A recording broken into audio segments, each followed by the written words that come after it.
আসসালামু আলাইকুম আরব আমিরাত প্রবাসী ভাইগণ, আশা করি আপনারা প্রত্যেকে ভালো আছেন। আরব আমিরাত প্রবাসীদের ফ্লাইট নিয়ে জরুরি সংবাদ। প্রথমবার ফ্লাইটে ওঠার পূর্বেই প্রবাসীরা ভিডিওটি দেখে নিন। চলুন খবরে বিস্তারিত জেনে নেওয়া যায়। আমাদের অসংখ্য প্রবাসীরা যারা প্রথমবার একজন প্রবাসী হিসেবে তাদের নতুন জীবন শুরু করতে যাচ্ছে, এমন অনেক প্রবাসী আছে যারা কিনা প্রথমবার তারা ফ্লাইটে ভ্রমণ করবে। অনেক ক্ষেত্রে দেখা যায় অনেক প্রবাসী তারা প্রথমবার ইন্টারন্যাশনাল ফ্লাইটে চড়বে, অনেকে হয়তো এর আগে ডোমেস্টিক ফ্লাইটে চড়েছে। তবে ডোমেস্টিক ফ্লাইটের থেকে ইন্টারন্যাশনাল ফ্লাইটের ক্ষেত্রেই নিয়মকানুন কিছু ভিন্ন। তাই যারা প্রথমবার বিদেশে যাওয়ার জন্য বিমানে চড়বেন তারা দয়া করে আপনারা আমাদের এই ভিডিওটি খুব মনোযোগ সহকারে দেখবেন, তাহলেই আপনাদের কোনো রকম কোনো বিভ্রান্তিতে পড়তে হবে না। দেখুন, আপনি যখন বিমানবন্দরে যাবেন মনে রাখবেন ইন্টারন্যাশনাল ফ্লাইটের ক্ষেত্রে আপনাকে কঠিন সময় মেনে চলতে হবে। বিষয়টা এমন না যে আপনি বাসে করে যাচ্ছেন। বাসে যাওয়ার ক্ষেত্রে আপনি চাইলে 10 মিনিট আগে বাসের কাউন্টারে গিয়ে বসে থাকলেই আপনি বাসে যেতে পারবেন, কিন্তু আন্তর্জাতিক ফ্লাইটের ক্ষেত্রে নিয়ম সম্পূর্ণ ভিন্ন। আপনি গেলেন আর ফ্লাইটে উঠবেন, বিষয়টা এমন না। আপনাকে অবশ্যই আগে থেকে বিমানবন্দরে যেতে হবে। আরও কিছু পরামর্শ রয়েছে, সেটা আপনাদের সাথে শেয়ার করছি।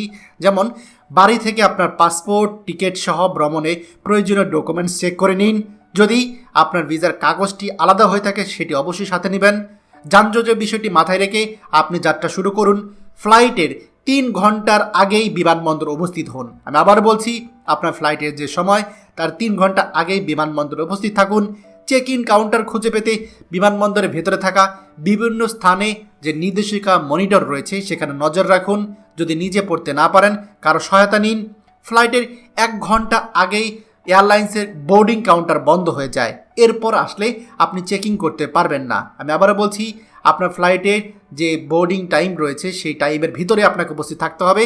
ধরেন ফ্লাইট যদি আপনার বিকাল 4টায় ছাড়ে, তাহলে 3টার আগেই আপনাকে বোর্ডিং কাউন্টারে উপস্থিত থেকে সেখানে আপনার বোর্ডিং পাস নিতে হবে। এরপরে গেলে আপনি কিন্তু চেক ইন করতে পারবেন না।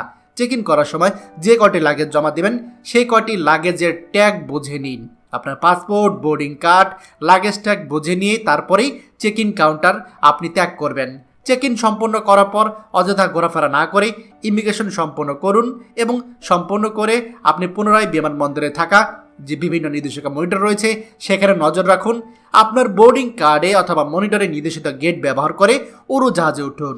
আপনার বোর্ডিং কার্ডে লেখা নির্ধারিত যে সিট দেওয়া রয়েছে সেই সিটে বসুন। খালি থাকলেও দয়া করে অন্য কারো সিটে বসবেন না। এক্ষেত্রে এই নিয়মগুলো যদি আপনি মেনে চলেন তাহলে বিদেশে প্রথমবার যাত্রার ক্ষেত্রে আপনাদেরকে কোনো রকম কোনো সমস্যায় পড়তে হবে না।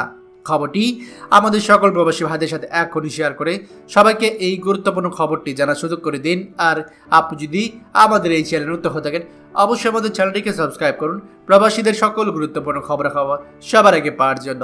ধন্যবাদ সবাইকে। আমাদের সকল ভিডিও আপডেট সবার আগে পেতে আমাদেরকে সাবস্ক্রাইব করুন। সাবস্ক্রাইব করতে সাবস্ক্রাইব বাটনে ক্লিক করুন এবং বেল আইকনটি চাপুন, যাতে আমাদের কোনো লেটেস্ট ভিডিও আপনি মিস না করুন।